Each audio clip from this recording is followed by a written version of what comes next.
राधे राधे। आप सभी से सुनाने जा रहे हैं आप सबको विवाह गीत,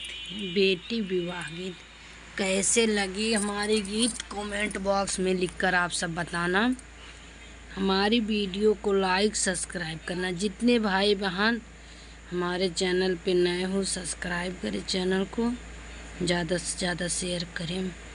कमेंट लाइक ज़रूर करें। आप सब सभी से राधे राधे।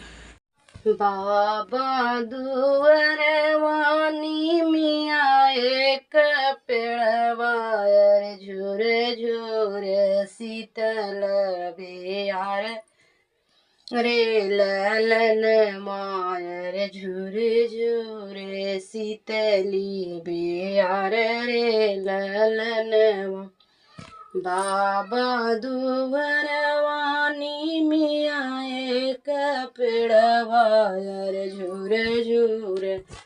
शीतली बेयार रे ललन वायर झूर झूर शीतली बेयार रे ललन से ही तरे बाबा अपन पलंगा बिछामयर सारी रात नींद नहीं आई रे ललन मायर सारी रात नींद नहीं आई रे ललन जाई सिर ठाड़ी माई बेटी हो कामन देन कैसे बाबा नयन ढोरे आंसुरे ललन मायर कैसे बाबा नयन ढोरे आंसू रे ललन जाई सिरे ठाड़े भाई बेटी हो कहानी दे काहे बाबा ननन ढोर आंसुरे ललन वायर काहे बाबा ननन ढोर आंसुरे ललन कैसे बेटी आऊर कैसे बेटी बाऊर अरे तू बेटी भैलू से आन रे ललन मायर तू बेटी भैलू से आन रे ललन कैसे बेटी आऊर कैसे बेटी बाऊर अरे तू बेटी भैलू से आन रे ललन वायर तू बेटी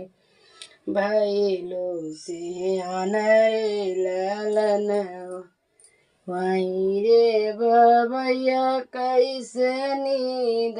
जे आई है अरे धेरिया जे भैले से आन रे ललन मायर धेरिया जे भैले से आन रे ललन वहीं रे बबैया कैसे नींद जे आई है अरे धेरिया जे भैले से आन रे ललन वायर धेरिया जे भैले से आन रे ललन अरे गान ढूढ़े बेटी पर गान ढूरे अरे ढोरी आए देश सरुआर रे ललन मायर देखी आए देश सरुआर रे ललन अरे गान ढूरे बेटी पर गान ढूढ़े अरे ढूढ़ी आए देश सरुआर रे ललन तो जोगे बरे नाही पाए मोरी बेटी अरे कैसे रचबै तोहरा बियाह रे